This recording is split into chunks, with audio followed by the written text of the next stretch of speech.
중국이 대내외적으로 헤어나기 힘들 정도의 딜레마에 빠져 있습니다. 한마디로 이러지도 못하고 저러지도 못하는 그런 형국에 빠져 있다는 겁니다. 내부적인 문제로는 경제 상황 자체가 정면 돌파하기 매우 힘든 상황이고, 대외적으로도 미국의 강공에 어떻게 대응해야 될지 갈피를 잡지 못하고 있어서입니다. 이런 진퇴양난으로 중국이 떨고 있다, 이런 말까지 나올 정도입니다. 지금 중국의 상황이 어떤지 와이타임스가 분석해 봤습니다. 지금 시작합니다.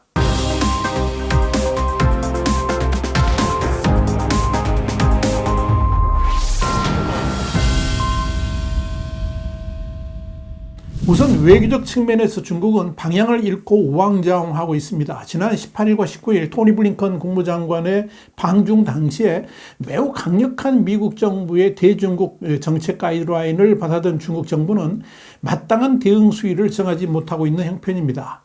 미국의 강력한 디리스킹 정책 통보에 이어서 러시아에 대한 실질적인 전쟁 지원에 대한 경고를 비롯해 북한의 핵미사일 관련 경고, 또 대만 문제 등에 대한 압박 등 이 다양한 방면에서의 그 옐로우 카드를 받아든 입장에서 지난 20일 조 바이든 대통령이 시진핑 주석을 향해서 독재자라는 표현까지 하고 나서니까 한마디로 중국은 좌우 어퍼컷의 급속까지 맞은 듯 얼얼한 상황입니다. 특히 시진핑은 독재자라는 발언에 대한 중국의 대응은 강경 대응하기도 그렇고 또 하지 않을 수도 없는 그런 딜레마에 빠져 있습니다. 일단 지난 21일 중국 외교부의 마오닝 대변인은 있는 정례 브리핑을 통해서 매우 터무니없고 무책임하며 기본적인 사실과 외교적 예의에 엄중하게 위배되며 중국의 정치적 존엄을 엄중하게 침범한 것으로 공개적인 정치적 도발이다, 이렇게 규정을 한 다음에 강렬한 불만 그리고 결연한 반대를 표명했습니다. 셰펑 주미대사도 현지 시간으로 21일 백악관과 국무부에 항의를 했고, 이튿날 대사관은 성명을 통해서 미국이 부정적인 영향을 원상태로 돌리고 그들의 약속을 지키기 위한 진지한 조치를 즉각 취할 걸 촉구한다 그러면서 그렇지 않으면 모든 결과를 감수해야 될 것이다, 이렇게 경고를 했습니다. 대사관은 이어서 중국 정부와 국민은 깊은 모욕감을 느끼고 단호히 반대한다, 이런 말도 했습니다. 중국 당국이 이 바이든 대통령의 독재자 발언에 대해서 강력하게 항의하는 원천은 지난해 11월 미중 정상회담 당시에 양 정상이 합의했던 신냉전, 중국 체제 변화, 중국과의 충돌 등을 추구하지 않는다, 이 내용에 근거를 두고 있습니다. 그런데 시진핑은 독재자라는 발언은 바로 이런 공동인식에서 벗어난다는 겁니다. 문제는 그렇게 따지고 보면 그런 공동인식을 먼저 깬 측은 중국입니다. 미국은 바로 그런 공동인식을 지키기 위해서 블링컨 장관이 중국으로 건너간 것이고, 또 양국 간의 충돌을 막기 위해서 군사회담도 열자고 제안했습니다만 이를 거듭찬 측은 중국입니다. 더더욱 중국을 곤혹스럽게 만드는 것은 시진핑은 독재자다, 이런 발언 때문에 이를 최고 지도자에 대한 정치적 도발로 규정하면서 중국 정부와 국민은 중국 최고 지도자에 대한 어떤 정치적 도발도 용납하지 않으며 단호하게 대응할 것이다, 그렇게 성토를 했다는 거죠. 그런데 중국 지도부 입장에서는 시진핑은 독재자다 하는 발언 자체가 사실상 받아들일 수 없는 망언으로 규정을 하면서 강력 대응하려고 하는데, 정작 미국은 이 발언에 대해서 취소할 의향도 없고 그렇다고 사과할 생각은 더더욱 없다는 점이 오히려 중국의 대응 방향을 잃게 만드는 요인이 되고 있습니다. 우선적으로 중국이 이 점을 이유로 미중 간의 관계를 더욱 악화시키게 되면 중국으로서는 득이 될 게 하나도 없습니다. 지금 미중 간의 칼자루를 쥐고 있는 쪽은 중국이 아니라 미국입니다.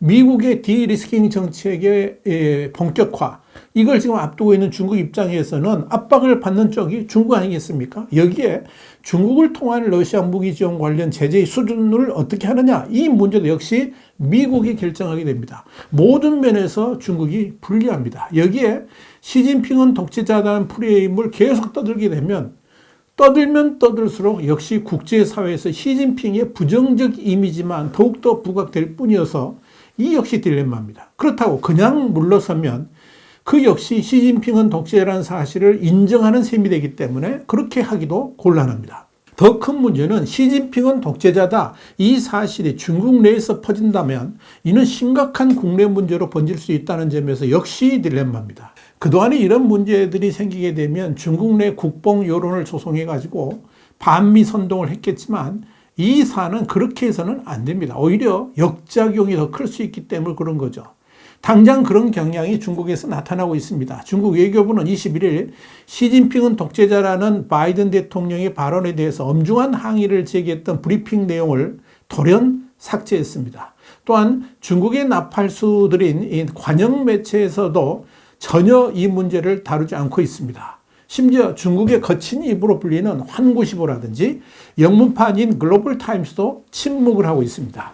그만큼 이 바이든 대통령의 시진핑은 독재자라는 발언이 뜨거운 감자이기는 하지만 그렇다고 대놓고 항의하기도 곤란한 상황인데다가 다루면 다룰수록 시진핑 입장만 더 악화될 수밖에 없다는 점에서 이 중국이 외교적 딜레마에 빠져 있는 겁니다. 중국은 외교뿐만 아니라 내치에서도 심각한 딜레마에 빠져 있습니다. 지금 중국 내부에서 가장 큰 사회 문제 중에 하나는 젊은이들의 일자리에 관련된 겁니다. 홍콩의 사우스차이나 모닝포스트는 21일 중국의 기록적인 청년 실업 문제는 1978년 이후에 최악 상황이며 현재로서는 해결이 불가능할 것으로 보인다 그러면서 7월과 8월에 1158만 명의 대학 졸업자가 나오게 되면 상황은 더욱 악화될 것이며 최악의 상황은 아직 오지 않았다라고 강조해서 주목을 끌었습니다. 한마디로 더 힘든 시기를 대비해야 된다는 것인데 문제는 어떻게 대비해야 될지 도대체 방책이 서지 않는다는 데 문제의 심각성이 있습니다. 물론 해결 방법이 없는 건 아닙니다.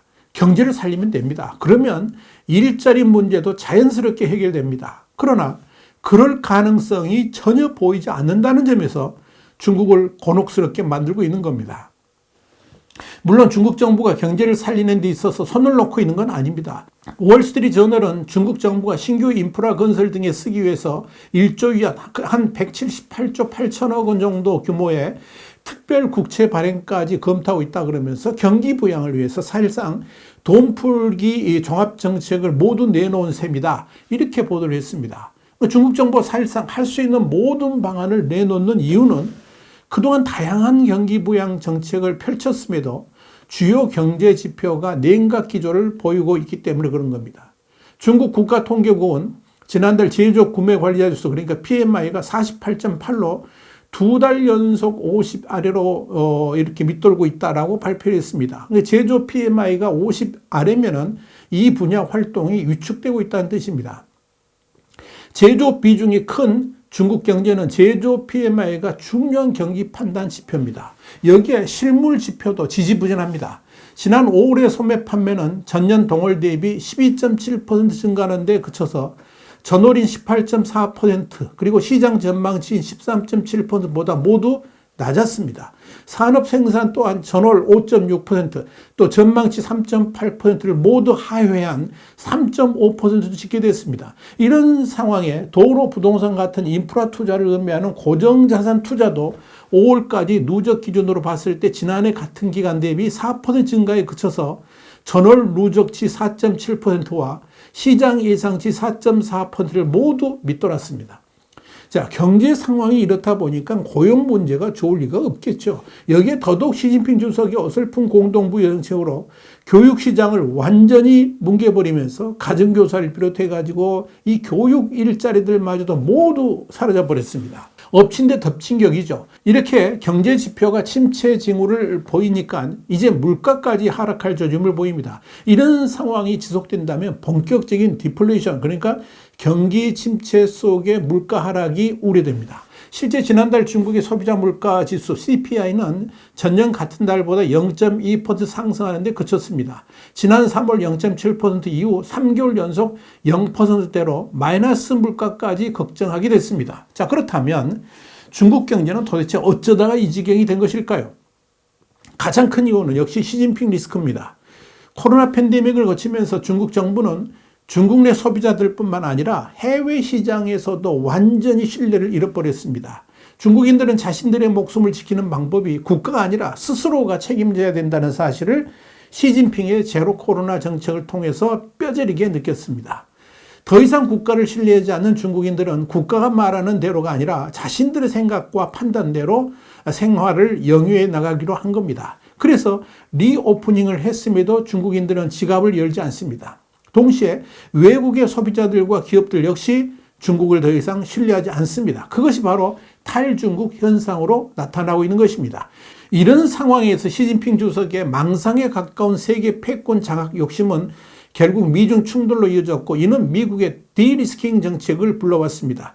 그런데 정작 중국 당국은 자신들이 지금 무슨 짓을 하고 있는지 잘 모르는 것 같이 보입니다. 이번 블링컨 장관이 중국을 방문했을 때 시진핑은 또 무슨 말을 꺼냈느냐? 신형 대국 관계를 꺼내들었습니다.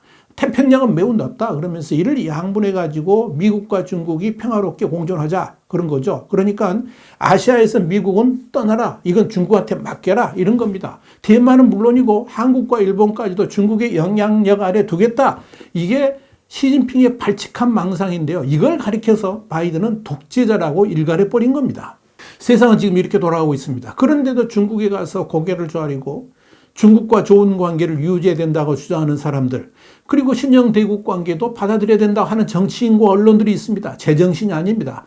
그런 자들에게 한마디 하고 싶습니다. 서대문의 독립문이 왜 세워졌는지, 또 우리의 선열들이 그 독립문을 세우면서 흘린 피와 땀 그리고 눈물의 의미를 아는지 묻고 싶습니다. 제발 정신 차리기 바랍니다. 더 이상 나라 팔아먹는 소리 하지 말라 하는 이야기입니다. YTN 정세 분석이었습니다. 감사합니다.